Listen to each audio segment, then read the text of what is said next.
So you seniors, you graduates, you're at a pinnacle of sorts. With any luck, it won't be the last one. That's one metaphor, a pinnacle. Another, how about a crossroads? You're at a crossroads, right? I guess I'll tell you too, something about telling the truth. So one thing I did in 1985, 82, 83, 82, I swore that I would stop lying. I said, I'm going to try not to say anything I know to be untrue. You know, that doesn't mean I swore to tell the truth, because truth, that's hard. But you can consciously stop lying when you know you're lying. You can stop doing that. And that has been revolutionary for me. And one of the things I've really realized in recent years, and this is very much worth knowing, is that many times when people speak to each other, they have an agenda in mind. You know, you want something from someone, maybe you want a job, and you want to craft your image to get the job, right? So you say what you need to say to get what you think you need. The problem with that is, what do you know about what you need? You're so accurate about that, are you? And you think you know what you need exactly, and so you're going to falsify your utterances to bring about the desired end, and you're going to use the other person as a target of your manipulation. Well, that's like you write an essay because that's what the professor wants to hear. It's like you don't do that, because you don't falsify your words, because hypothetically they're divine, and the whole stability of the state rests on them, hypothetically, and maybe really too. And so you don't do that. And so instead you strive to tell the truth, and maybe that's an aim too. And then it's an adventure, because I'll tell you one thing, if you tell the truth, you have no idea what's going to happen to you. Because you have to let go of that. It's like, I'm going to say what I think, and then what I'm going to assume, faith, I'm going to assume that whatever happens, if I am telling the truth, is the best thing that could happen, because the truth brings about what is best. And even if it looks hard for me, because it might be, you know, because people take the easy way out often when they lie, even if it looks bad for me, that doesn't mean it's bad. It just means I don't see the whole picture. And you know, if you believe that the truth will set you free, and that there is such a thing as the truth, and that the truth is redemptive, then you're pretty much stuck with that conclusion.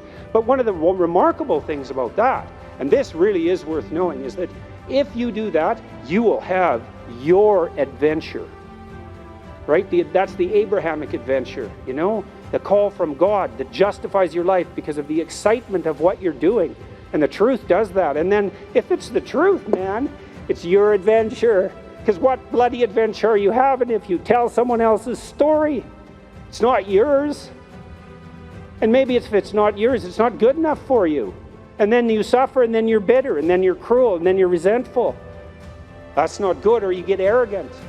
So you break up your life, you know, into practicalities, your career, your education, your intimate relationship, your marriage, your friendship.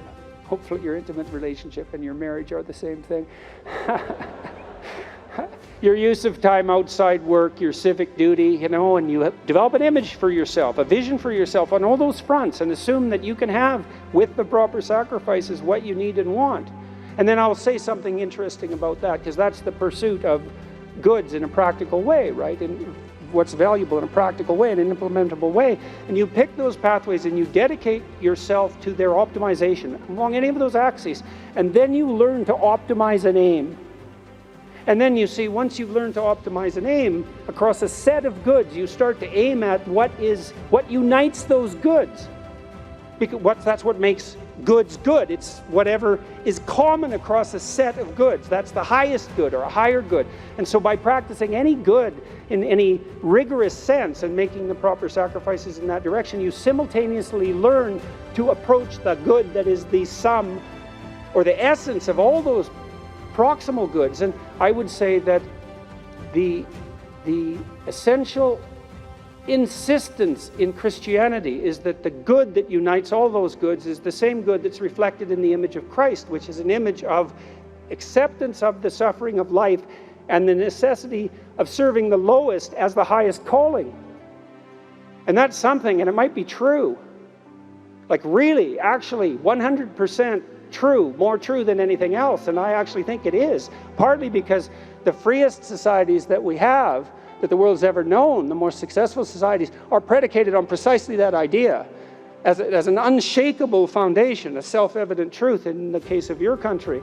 And so it might be true, and if it is true, and if that is real, then why in the world would you ever attempt to do anything else? And it's kind of earth-shattering in some sense to take this with real seriousness, you know. It's all very frightening if you're not afraid of that vision, you know, and what it implies for you and your soul, then you didn't understand it. But it's also an unbelievably, what would you say, endlessly promising vision of what your life could be.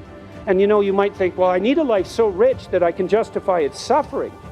And that's really asking for something, because there's no shortage of suffering in life. And no one thinks their own suffering isn't real.